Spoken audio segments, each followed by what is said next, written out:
Hello and welcome to this Crystallize live stream. My name is Bård and I have Didrik with me from the product team here at Crystallize. Well, hello. Hello. Topic of today is subscriptions. This is the first episode in a series that we've called Subscription Commerce Masterclass, where we will basically look into most of the aspects around a subscription-based business model, down to subscription flows, different types of subscriptions. We will start with concepts and showing how you can create subscriptions and plans and contracts, etc. in Crystallize. In the following episodes, we will also dive more into the API side, and we will in the end up with a live coded boilerplate that we will be building, which will be a simple subscription boilerplate. So let's start with some concepts, and I'll go a little bit back and forth between showing some things live, and also we have some conceptual diagrams for you. But let's start about the business models, right, Didrik? Because there are many different types of subscription-based business models, and they do differ somewhat between the types of products they're selling, etc. And we can start with like digital subscriptions.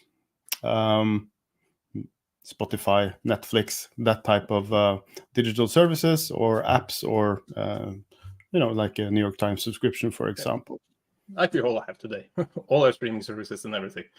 And of course, often it comes into the flat fee area, where you just pay monthly. We're going to get back to all of the different types, but I'm pretty sure everyone here has one type of the digital subscription. Yeah. So that's that will be the first thing we cover, and of course the simplest one is like €9 a month for an app or a subscription service, right? Then you have recurring goods, which is a little bit different. This is like food delivery every week, for example, like we have several clients that are doing, or if you want to have every quarter some razors from Dollar Shave, for example. So that's typically consumables, so something you need regularly, like Coffee. Food. Coffee is a good example here. So that's also a popular business model. And then you have a little bit more advanced is the usage-based subscription models, which is typically combination of a starting price, let's say €10 a month, and then you pay for additional usage. Google Drive is an example. Dropbox. I mean, depending on the subscription, you pay X amounts per gigabyte, right? So those are the kind of three main topics we can discuss. One thing which is kind of key is the different price models, right?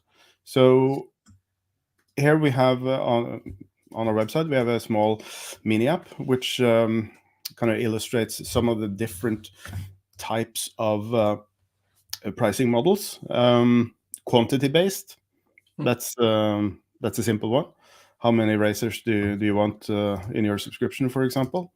Or in this case, teddy bears. Teddy bears, bags of coffee. Bags of coffee. Yeah. So that's a good place to start. Probably the most used overall is the flat fee, which is typically like your Netflix subscription, right? So you have a single user, maybe you have do they have a 8K family subscription, family, yeah, things like this, where you get access to service, and then you just have different levels of maybe how many users are included, for example. Volume-based. This is an interesting one. Yeah, volume-based is, so we have two kinds of metered variables or metered subscriptions in this case, and volume-based means that you fall into a bracket and the whole price is the same. So typically it's for, let's say that you have a retainer subscription for hours for some consulting or something, and it gets cheaper by the amount of hours you use. Yeah. So in this case, yeah.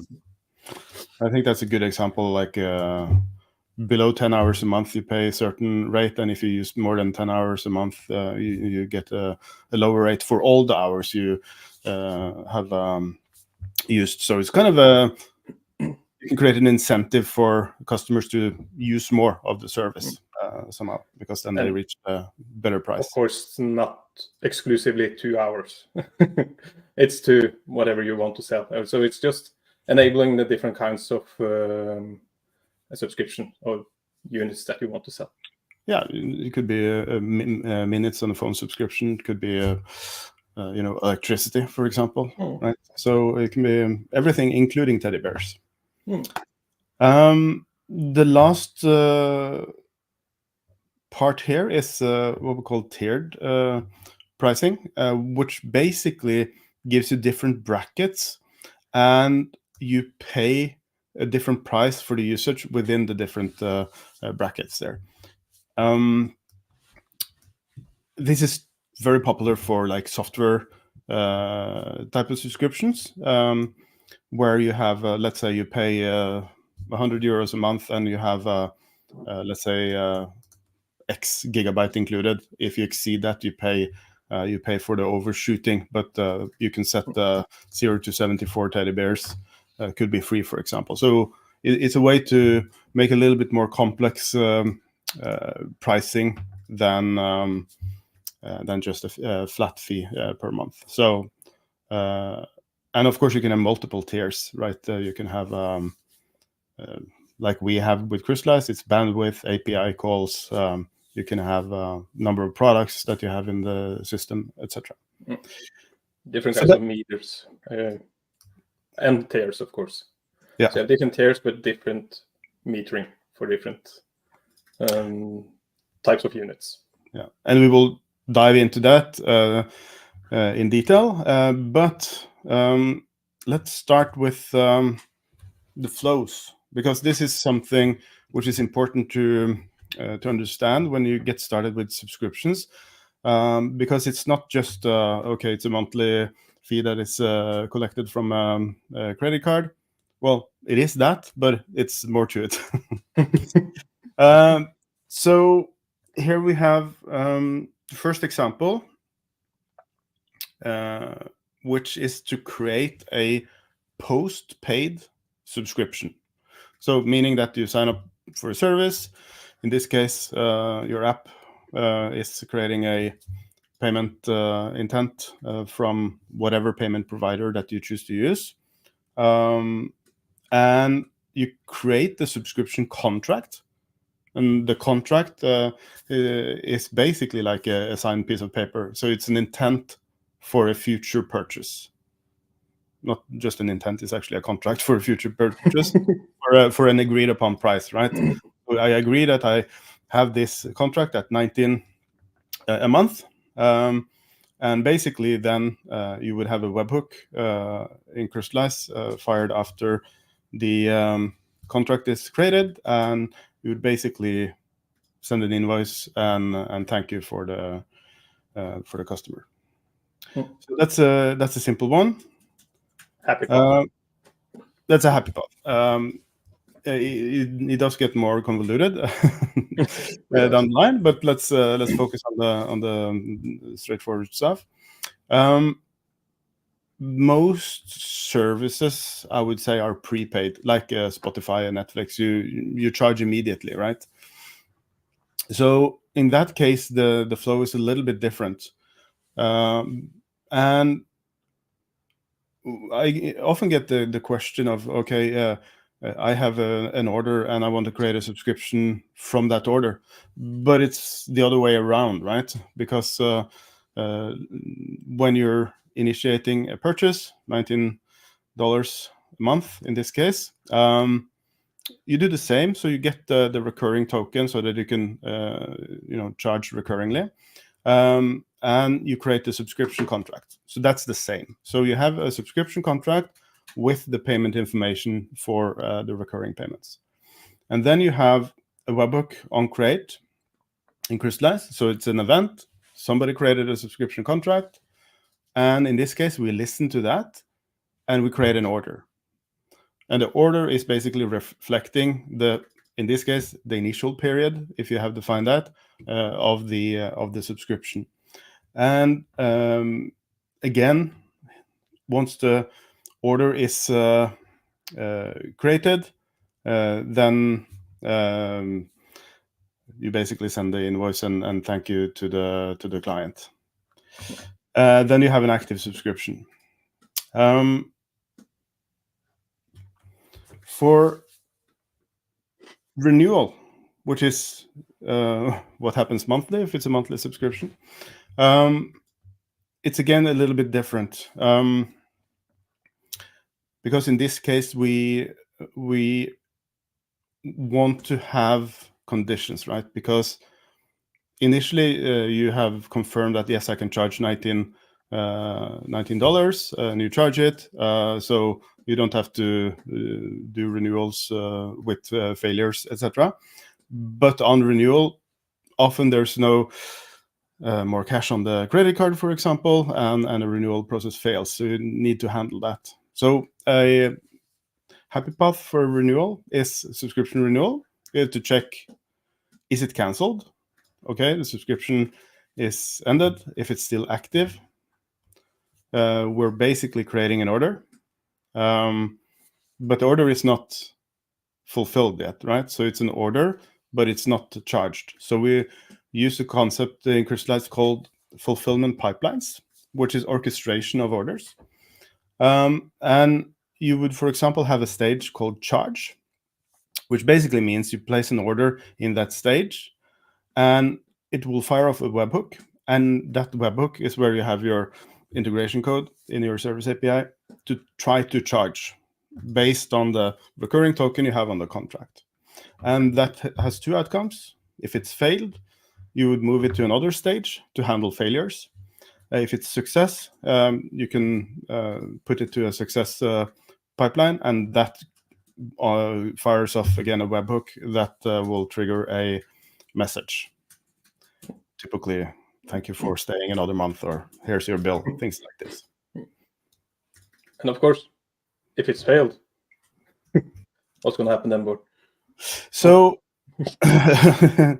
if it's failed, you basically have a retry stage, right? So when you're having a retry process, so charging fails, you put it in the retry stage. You typically wait 3 days, 2 days, whatever interval you want. And then you move it back to charge again. So that's the same loop that we had earlier. So it's basically this retry stage with the delay, and then jumping it back into the charging stage, which will do the same thing. It will try to charge. If it's successful, it will give you the message and invoice. If it's failing, you can put it to a failed stage again. It depends on your flow if you want to do several retries, or you typically don't give up after one try. No, exactly, because this is extendable to the amount of times you want to do it, because here you could potentially also add it back to the retry stage after it failed. So you can go and loop, and then you count it. Okay, we do this 3 times until you just cancel the subscription for the customer if you don't manage to collect it. So, and that's kind of where different businesses have different strategies. But at least this is an example of typically the flows that you at least have to implement. Let's start at the most popular one, so Netflix type of subscription. So flat fee subscription, and basically it's a couple of steps to achieve that. So we have a concept called subscription plan, and this is the blueprint for how you can set up your subscriptions. Here you can define one or more periods, like monthly, but you can also have annually if you want to offer both. And you have also an initial period and a recurring period. The initial is typically first month for free, or try 7 days for $1, that type of initial period. And then the recurring is the actual ongoing subscription there.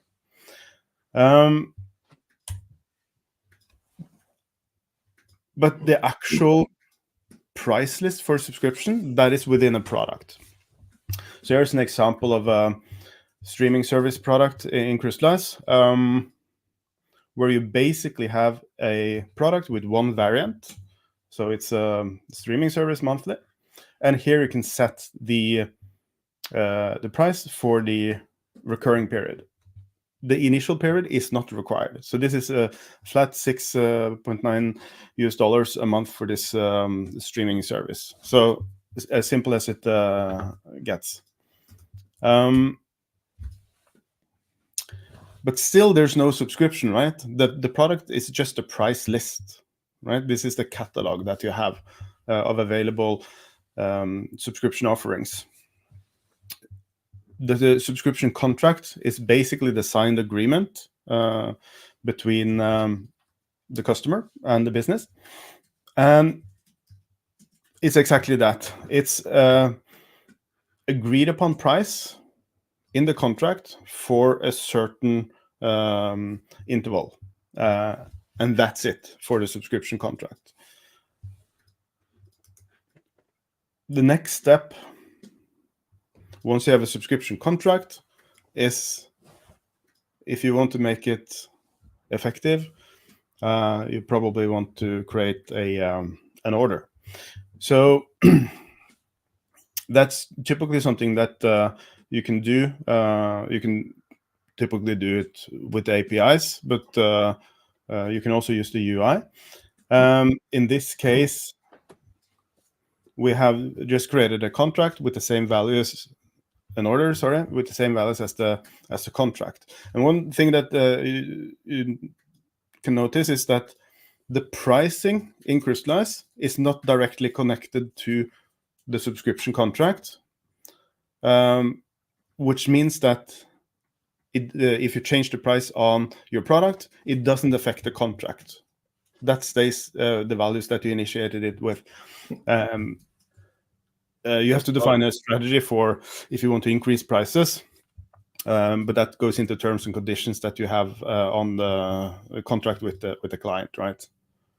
A contract stays the same until it's basically cancelled or you do something with it. It has no hard relations to anything inside except the customer. Exactly. And it's the same concept with order. So the order in Crystalize just takes what you give it, basically. And in this case, it's just instantiated from the contract. So it's basically a template to create an order. So that's slides. Let's do it live.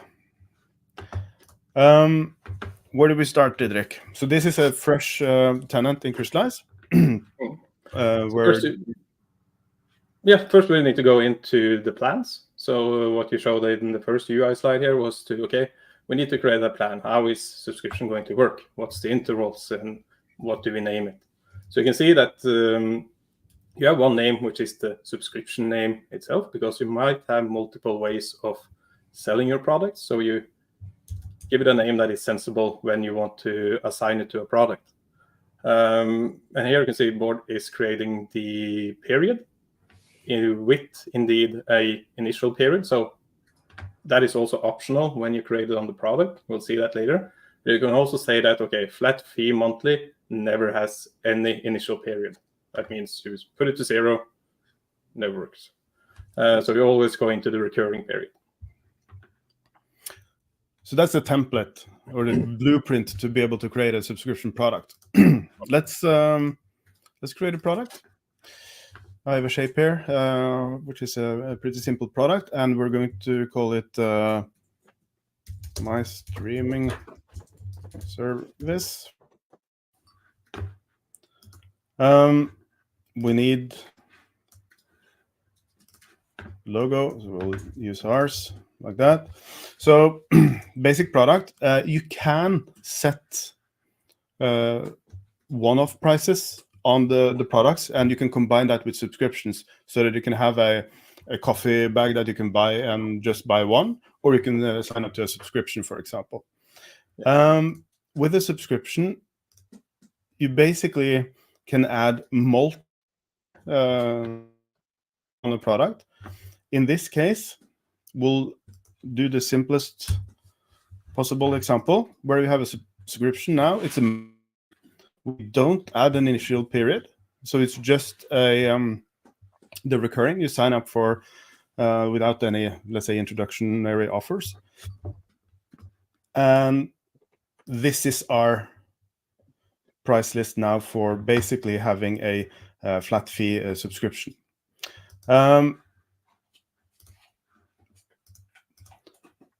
What we can do in addition here is, of course, allow different product variants, as we call it, to have different offerings. But we'll get back to that. Once we have a subscription offering, I can create the customer here, John Doe. It is possible to add a subscription contract to a customer. So basically here I have the flat fee monthly streaming service, which I can add because that's my only product in this tenant. And here I have the possibility to set the I can override the prices here, same as you can with the APIs. You can change the quantity, etc.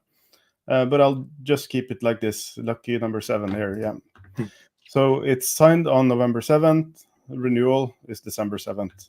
In this case, this subscription is then also active until the 7th of December.